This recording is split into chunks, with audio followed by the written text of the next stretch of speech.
Thank you very much for having us. And this has been a very inspiring morning for me. My father had Parkinson's for over 30 years, and he was involved in many clinical studies at University of Rochester in America and at the Denver Institute in Colorado with some very specialized doctors. So to learn more about where things are at now is very fascinating for me. Our charity is a small but far-reaching one. We have over 10 to 12 classes per week. We go into care homes. We give classes in church halls. We live stream. We have an archive library of exercises people can touch into anytime, any day. We also, very importantly, along with the dance and movement, we like to feel that we provide a sense of inclusion and community. So carers come, family members come, it becomes a social network, that a sense of belonging is provided by us.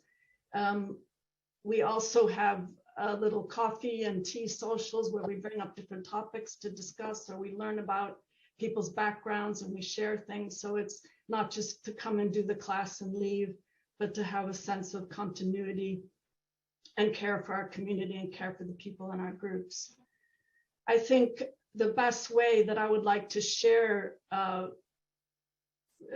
feeling of what we do is by introducing and sharing two videos with you. These were both made as gifts to our charity, and they were made by people who came to us and asked to make these. One is made by a woman named Özge Özdemir, who's a BBC correspondent with Turkey, and she runs something called Dance Journals, and she goes around the world and she gets inspired by anything that reaches out to her that's involving dance and human beings, and she makes little videos and then she has them on her YouTube channel. So she's made one for us for Moving to Wellbeing.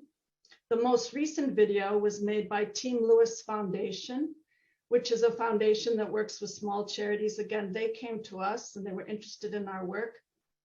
They've made a video that's highlighting a younger person with Parkinson's compared to our regular members, and they wanted to kind of showcase this different way of seeing Parkinson's, as a lot of you have discussed and brought up all these topics already today. So I would just like to, Selene, please go off to the videos, and then I can answer any questions you might have afterwards. My daughter was around there, and she said, "Where have you been, Dad?" I said, "I've been to ballet for Parkinson's." And she said, "But it's ballet, Dad." And I said, "Yeah, but it's for Parkinson's." And she said, "But it's for ballet, Dad." My name is Donna Schönherr, and I am the founder and director of the charity Move into Wellbeing. Well, why was this charity founded? Why did you found this charity, Donna? And make your life a very, very busy and challenging one. And that's because my father had Parkinson's for over 30 years. So my whole sort of teenage into adult life was witnessing his decline and his suffering. My inspiration was definitely because I wanted to do something to help people, because I knew how horrible it was to have this condition. One morning, I'd woken up and I was sitting on the edge of the bed, and my wife said to me, "What's wrong with you? You've been sitting there for like half an hour." And I said, "I don't know." I said, "There's something happened to me through the night." And I looked into it myself, and some of the symptoms I was getting, like shuffling feet and stooping, feeling like I was carrying weight on my back all the time, tremor in the hands, all sorts of different symptoms. You know, it made me go to my GP and say, "Look, could this be Parkinson's?" And that was her answer to me. "Don't be so ridiculous. You're far too young. Go and get yourself fit. I don't want to see you for 3 months." And those words have rung about in my head for years now. Well, I walk around with this disease every day, and I was determined to do something about it, rather than sit on my backside and do nothing. Moving to Wellbeing is sit-down ballet exercises. Well, I've been there for 8 or 9 years, and I've met so many great people.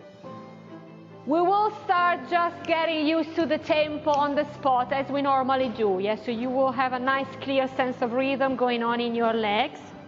Right heel, left heel, right heel.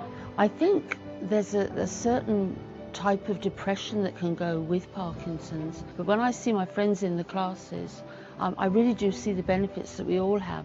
The exercises, the moves we do are particularly for Parkinson's and they benefit us, but I think it's the whole social side of it. You know, you see at the end of the class, we're all smiling, we're all laughing. We have this, what used to be an annual fundraiser called a dance showcase that's coming up, and huge amount of effort goes into it, as you can imagine. So at every class we start rehearsing pieces that are going to be in the showcase. It's stressful enough as a performer to get up and perform, but for people with, you know, disabilities and Parkinson's and so forth and so on, it's a huge challenge. But they do really love to do it, and they really rise to the occasion, and it's extremely fulfilling, and the audience usually goes nuts for Moving to Wellbeing performers. Moving to Wellbeing, I don't know how they do it, to be honest, because they're obviously charity funded, and it's tough, and I'd be absolutely lost if we were to lose this.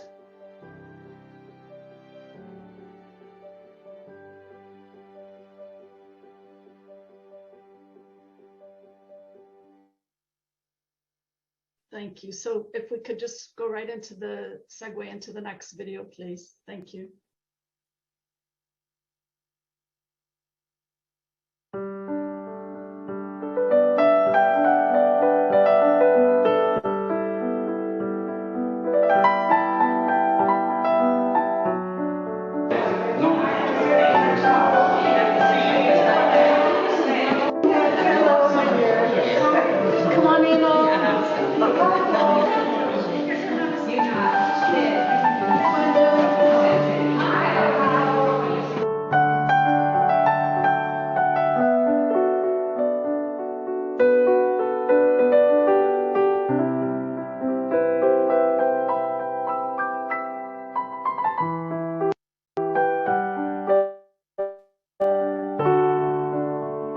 Moving to Wellbeing is a specialized dance and movement class that's made for people with mobility issues, neurological issues. It primarily started for people with Parkinson's, but it's expanded based on need and desire and necessity.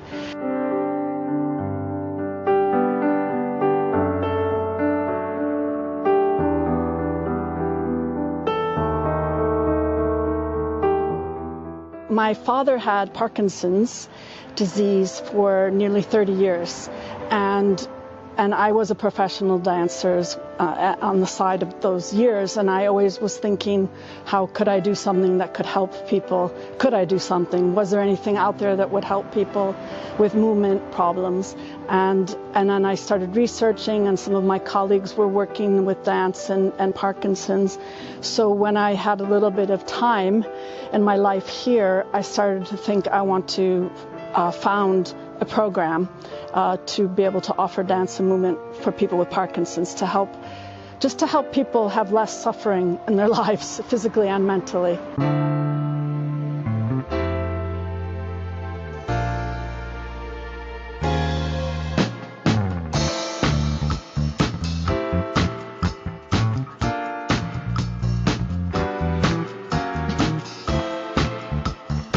People move to music, they hear the rhythm, it's something very instinctual, and it's something very grounding and something very communal. So then when people dance together, people with all kinds of problems or conditions, those kind of get forgotten about during the time we're in class together because of this primal aspect of music and movement.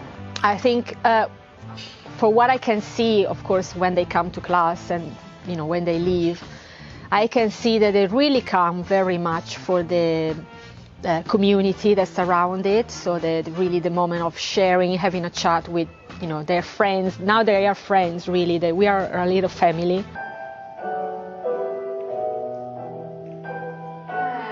Last position, parallel. We're here. Last time. Close. And open. Close. It does affect me a lot emotionally, in good ways, but also sometimes bad ways. Unfortunately, we had some losses already of some people, and that you feel that after years teaching them. So that's emotionally sometimes hard to handle, but the good thing is that we are a team.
It's like you get to give this gift to people every week.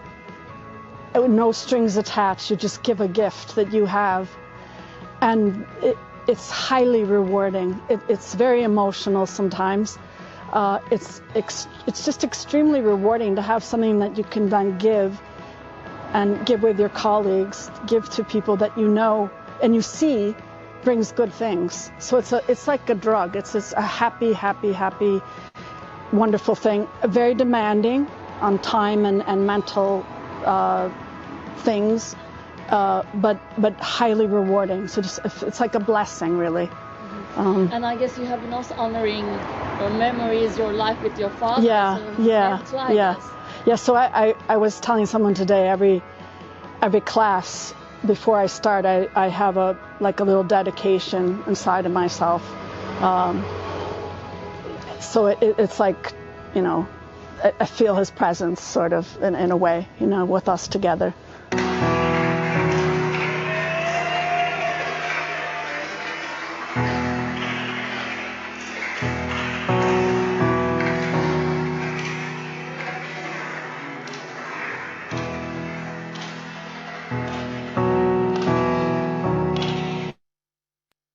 Hope you all enjoyed that.